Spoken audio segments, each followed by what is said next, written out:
So what are you resurrecting today? We think of resurrection as something that happened 2,000 years ago, and it was, and it's important to honor that. But the only reason why Jesus made that great demonstration was to demonstrate to us that we can take a step out of the tomb into the light, from lower to higher, letting go of the past and moving into the future, letting go of the limitations of the personal self and moving up into the unlimited self, which is ready for us. We think that higher self is, it's for some mystic out there. It's for somebody, somebody way out there. But the truth is that it's an innate part of your being. The mystical experience of your true nature, your true self, the unlimited self is a part of you. The Roper poll was done, 40 years ago, about the time that I decided I wanted to be a Unity minister. And they asked the people, have you ever had a mystical experience? And only 1 in 5 said yes. About the time that I graduated from ministerial school 10 years later, they asked the same question. 1/3 said yes. Last year they asked that question, more than half said yes. What's going on? It's a spiritual awakening. It's the end times. James Dilla Freeman once laughed. He told me, you know what the worst selling book that I ever wrote was? The Case for Optimism. People don't realize, it's 2012, it's the end of the world. Well, now it's 2013, now what are we going to do? We're going to keep growing, we're going to keep progressing. I'm going to keep growing, I'm going to keep progressing. Together? I'm going to keep growing, I'm going to keep progressing. Nothing is going to stop me, nothing is going to limit me. Together?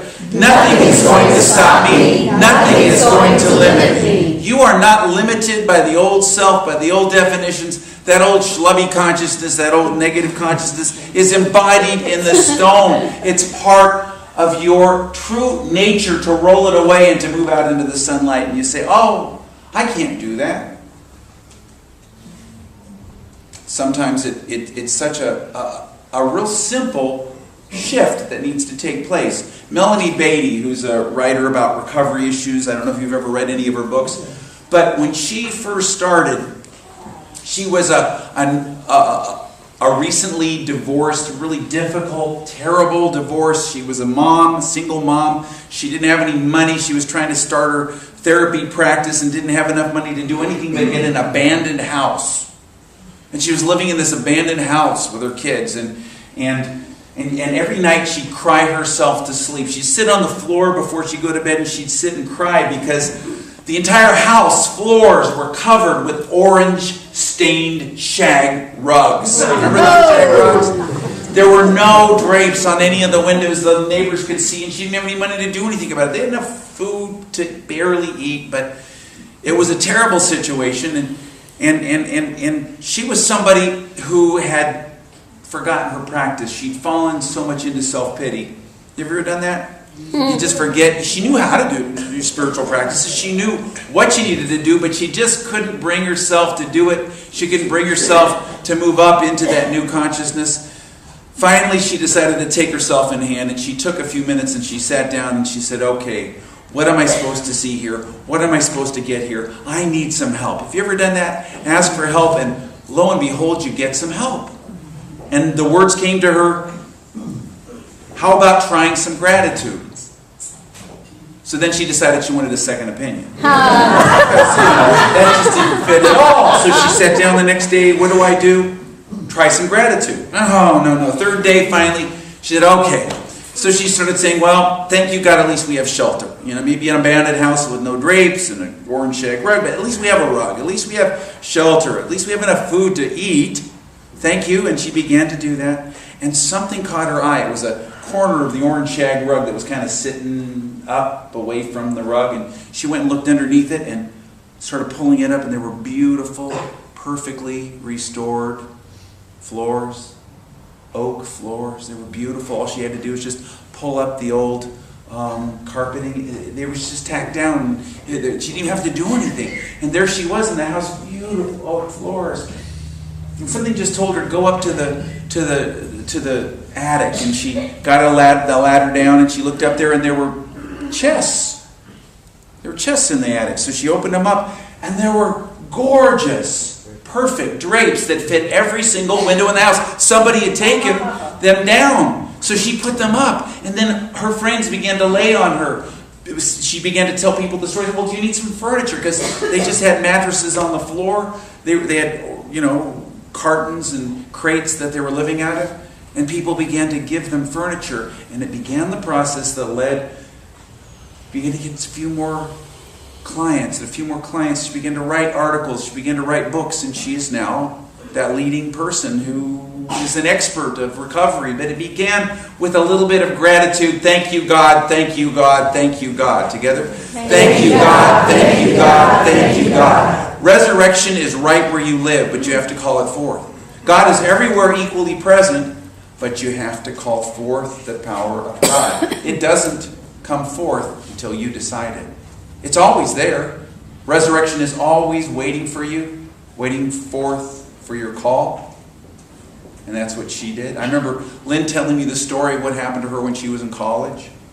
She was 19 years old. She had graduated from the Youth of Unity. She'd been the regional representative and she'd been the international president. And her spirituality was entirely based on her experience of the Youth of Unity. And now here she was in her dorm room. And it had been a long time since she really thought about these things very much. And she had a CD of some spiritual songs that she'd gotten at a Youth of Unity conference. And so she put them on, and there was a song about God and the experience of God within. And suddenly tears started pouring out of her, and she fell to the floor sobbing. And the voice said to her, just because you're done with YOU, don't be done with God. And when she got up, she was recommitted. She rolled away the stone. She moved into a new aspect of her being. She called forth that power of God in her. I call forth the power of God in me. Together. I call forth the power of God in me. And I will let nothing hold me back. Together. And I will let nothing hold me back. Make a decision now that you're not going to be limited by those circumstances in your life that have been holding you back. The old schlubby self that's so limited that, you get used to the dark. Yeah, schlubby, that's a Yiddish word. It's the old consciousness. It's the old consciousness, and you got to roll it away. You've got to decide to move out of the old consciousness and into a new consciousness. There's a wonderful story, I think I've shared it before, about a man who was not only an atheist, he was a leading communist in China. He was an American named Sidney Rittenberg.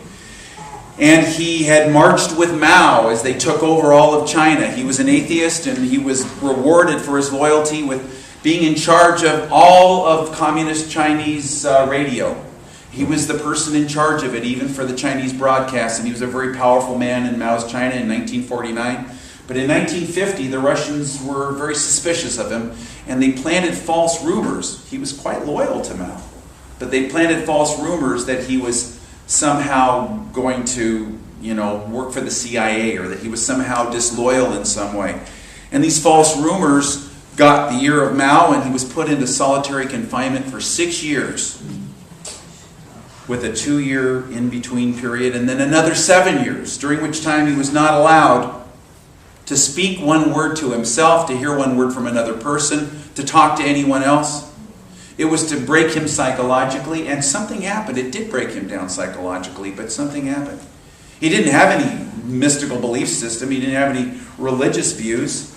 He was a true, devout communist. He was an atheist, and here he was, but something began to happen. He said, I got totally into it and totally out of it.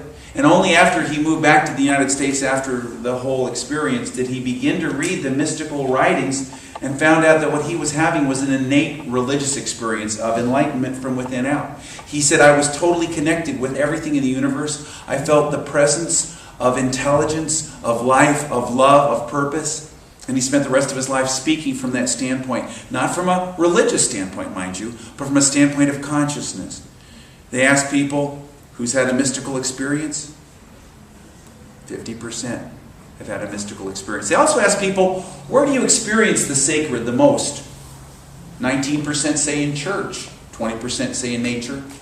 40% say it's when they're alone in the quiet. Do you want to activate this power? Get quiet. The purpose and the function of the tomb, the sensory deprivation, the quietude, was to create some space. Have you ever been in that in-between place when you're neither your old self or your new self? You're not a caterpillar, you're not a butterfly. Every cell in the caterpillar becomes every cell in the butterfly. There's not new cells created, but they break down, turn into undifferentiated goo, and then reconfigure, and then there's this breaking free. Do you ever feel like undifferentiated goo? Often. You know, this is my 33rd Easter talk that I've given as a Unity minister. 33 times I've talked about this subject. It's like the two people in the parking lot after the service, one said to the other one, I come more often, they talk about something else more than once a year. I feel like that sometimes. It's okay, I'm talking about resurrection, what is this? But I think about it and it's always new. It's new because it's a constantly new experience. Right now there's a limited aspect of your being that is living in the dark, that is in that quietude, and it's necessary. But you're in that in-between place. And to call forth the resurrecting power, you have to make a decision and call forth that energy, call forth that life, call forth that power. And it's not necessarily about getting a house. It's not necessarily about having a religious experience, and yet maybe. About 7 years ago, Lynn woke up one morning and looked at me and said, Greg, my life isn't the life I should be living. I just know it. I just know that this isn't my life. She's looking, and I said, does that mean me and the kids in this house? Yeah, all of it. This isn't supposed to be my life. I don't know what I mean. I don't even know what I mean. She was in undifferentiated goo. And she spent 3 days in prayer and meditation and quietude, asking, listening, journaling, and asking and listening. The third morning, and isn't it interesting, 3 days in the tomb, she burst forth and she said, I know I'm supposed to be a psychotherapist. She'd never once mentioned being a psychotherapist, ever. She'd taken a class early in college in psychology and had a bad teacher and decided, she told me later that she wanted to be one early on, but took a bad class. And now here it was, full blown. And so she asked a friend of hers that was a therapist, well, where's a good place to learn? He gave her the name of a good program. She checked. She had 6 days to get all her paperwork in order. She got it all in order, and then she found out that another person that she knew was taking not only the same course study, but there were 3 tracks, and they were taking the same track she was without talking to her about it, and took all their classes together up to the last semester. She was supported in this because it was right. Now, it's not necessarily about getting a career. It's not necessarily about getting a new house. It's not necessarily about anything in the outer world. But it's always about moving from the lesser to the greater, from the lower to the higher, from the lesser to the greater, from the lower to the higher, and moving from the limited self into the unlimited self, from the personal will that wants to be comfortable. This part of yourself that wants expression is like whack-a-mole. You ever played whack-a-mole? You try to suppress it over here, it'll pop up over here. You try to suppress it, it'll pop over there. It is irrepressible. You cannot hold it back. The energy of your higher self is calling you forth. You say, well, I'm too old. Age doesn't matter unless you're a cheese. Myrtle Fillmore once said, and she was 89 years old when she wrote, whenever somebody tells me you can't teach a old dog new tricks, I realize they're either an old dog already or they're going to be one soon. She says it's always new. It's always new. The Spirit of the Christ said, behold, I make all things new for you. Moving out of the comfort, moving out of the safety or the security. Remember that the Holy Week experience is a 3-step process. What do you want?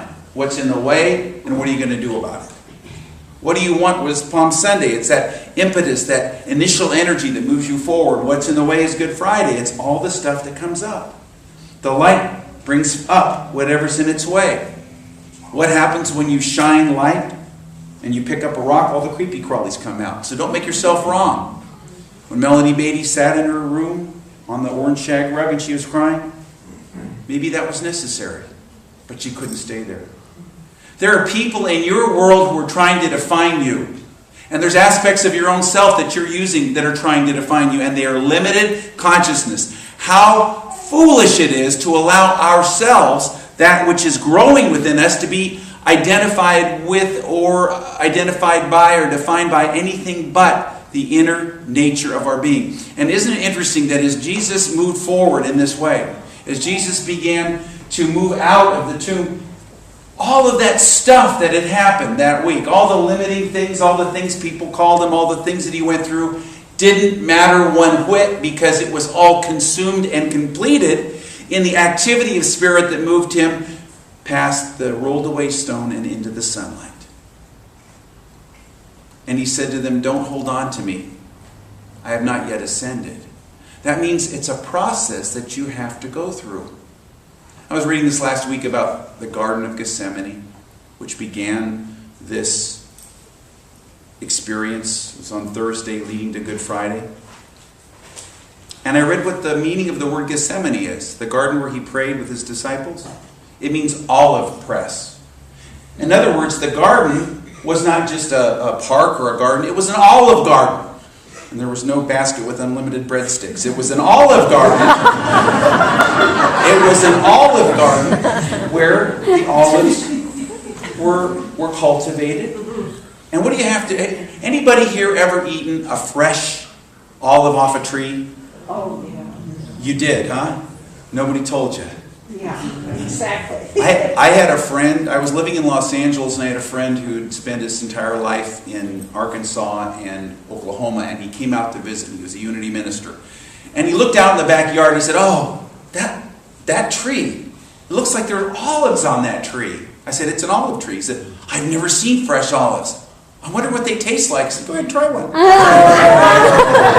The most nasty, metallic, chemical taste you've ever had in your life. Why do we eat olives? Because they're cured.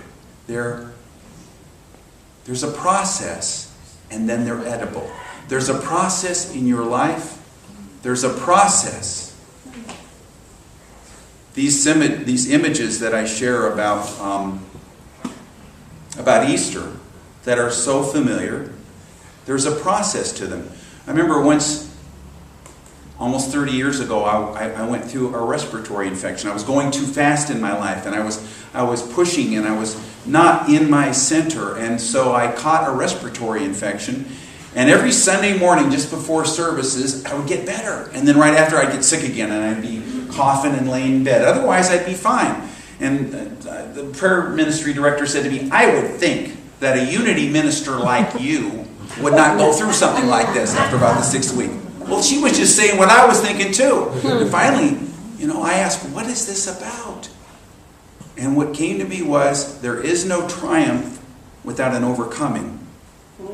The phoenix must rise from the ashes, but first there has to be ashes. And once I realized what I was there to learn, which was to slow down, find my center, and to balance my life, then it all went away. There's a process. There's a process to the gestation of the caterpillar and the chrysalis. It doesn't stay too long. It doesn't break out too soon. It's perfect, just as it is. And there's an impetus within you that is calling you forth to this process. And it's not a one-time thing. It happens over and over again every time you move from one limited level of consciousness to another. And what about the egg? That's the other symbol. And we think about the egg. We know it's a pre-Christian symbol. Easter is the name of the Saxon goddess of fertility, and the egg was a symbol of that, along with the bunny rabbit. And there was a reason for that. But there's something important about that. Because what happens with an egg? Well, how many of you are going to have an Easter egg hunt? Are you planning an Easter egg hunt? Anybody here? We are. Yeah? How many people have ever had an Easter egg hunt? Raise your hand. Okay, so you know what I'm talking about. Have you ever watched an egg that is being allowed to give birth to a chick? It looks exactly the same, straight through.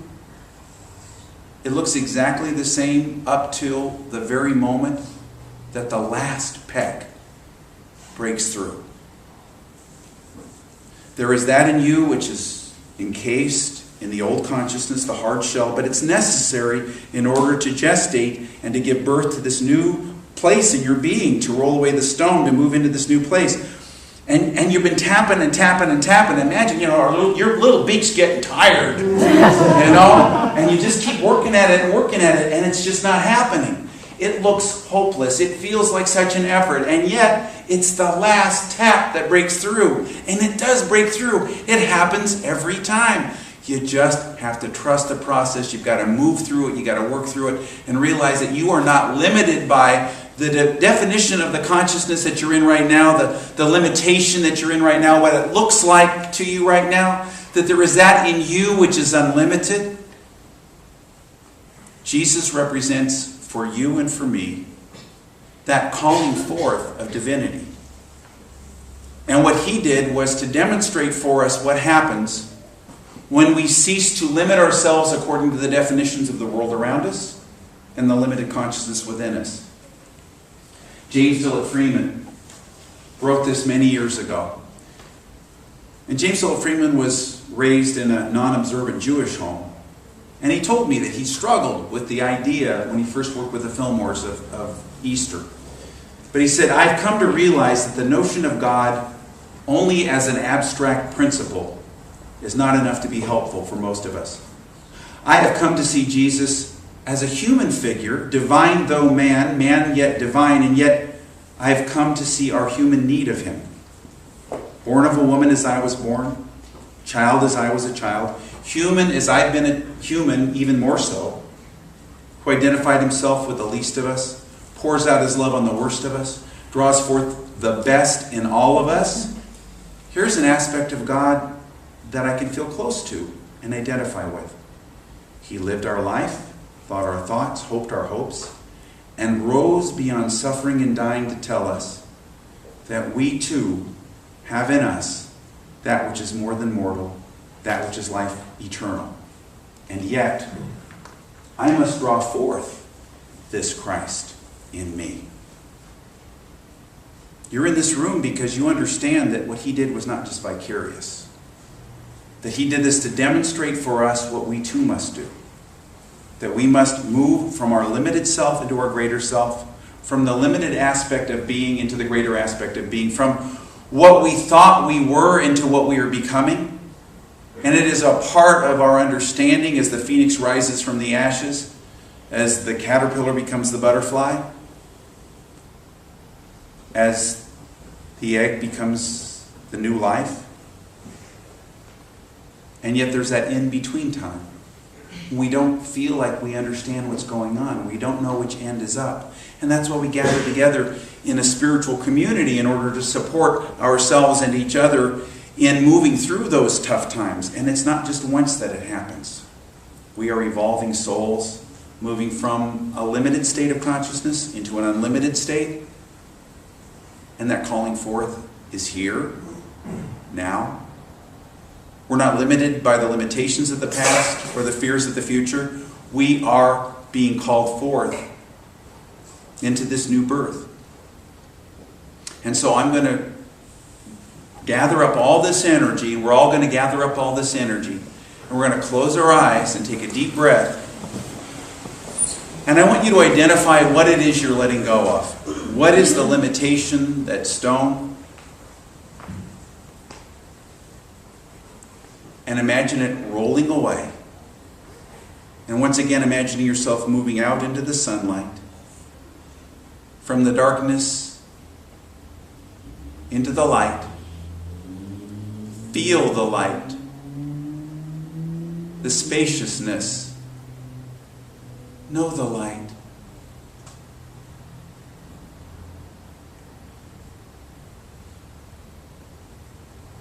What do you want? I want my God self. What's in the way? Every limitation symbolized by this stone.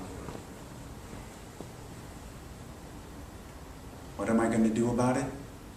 I'm going to step out into the light. no longer limited. I move into the spaciousness, the light of my unlimited self. I claim it.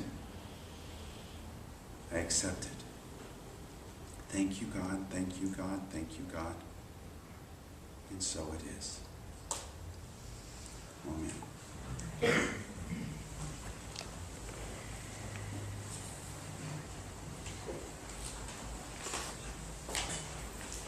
If we think it's far away, if we think it's not available to us, we're limiting ourselves.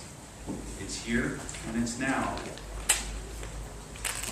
And this resurrection, this movement occurs every time we decide that we're going to make it a part of our being and our experience.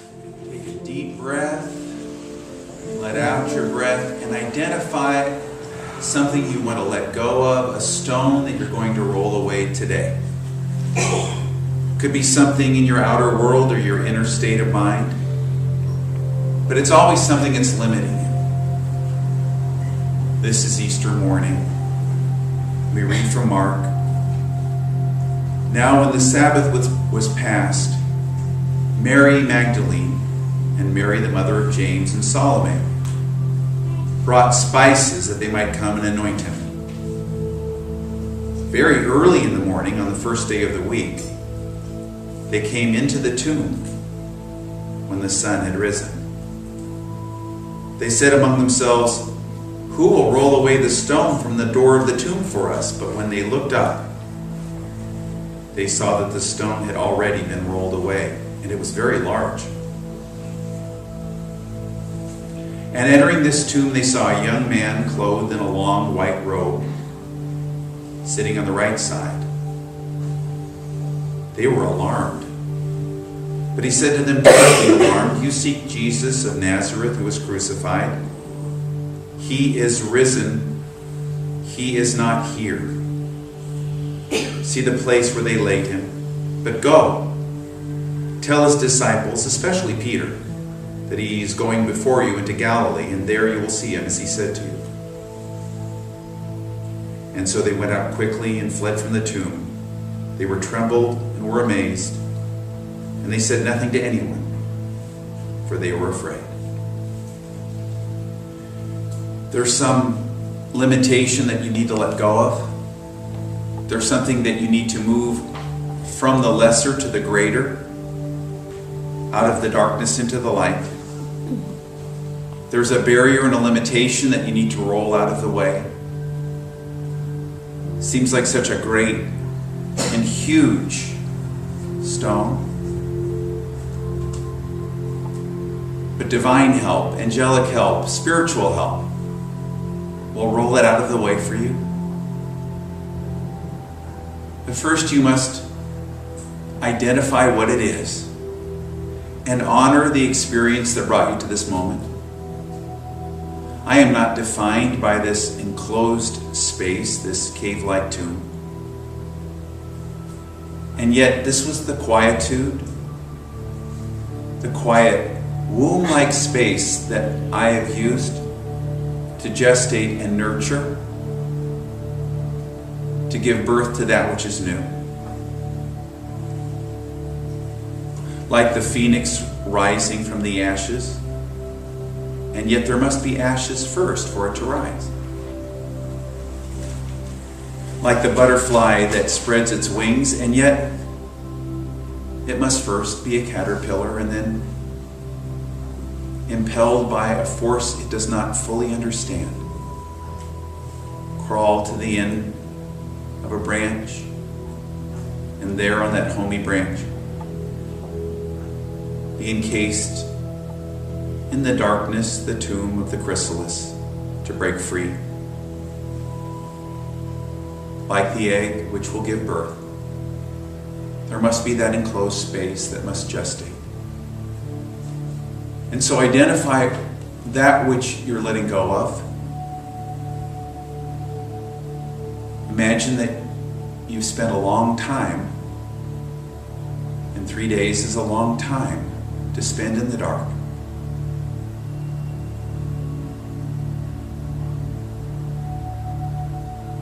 God is everywhere equally present, but the presence of God must be ignited by an act of will.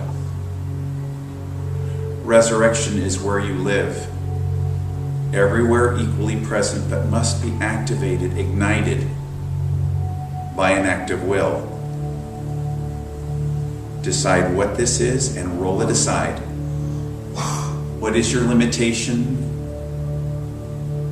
See the light shine forth into the seeming impenetrable darkness, and let your eyes adjust to the light and step out into the spaciousness. Come up higher into the light-filled, wondrous energy. I am no longer limited by what anybody else thinks of me or what I've thought of myself. I claim my new identity, my new expanded, light-filled self. I lift up as the phoenix, as the butterfly. I burst forth as the new life, pecking its way out of the shell, and the very last peck opens it up. I take this moment to roll away the stone.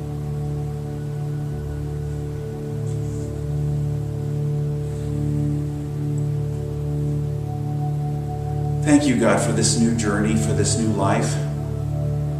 I claim it, I establish it, as much as I honor that which was, which brought me to this place. But I'm not defined by the past. In this now moment, I burst forth into new life. Thank you, God. Thank you, God. Thank you, God. And so it is.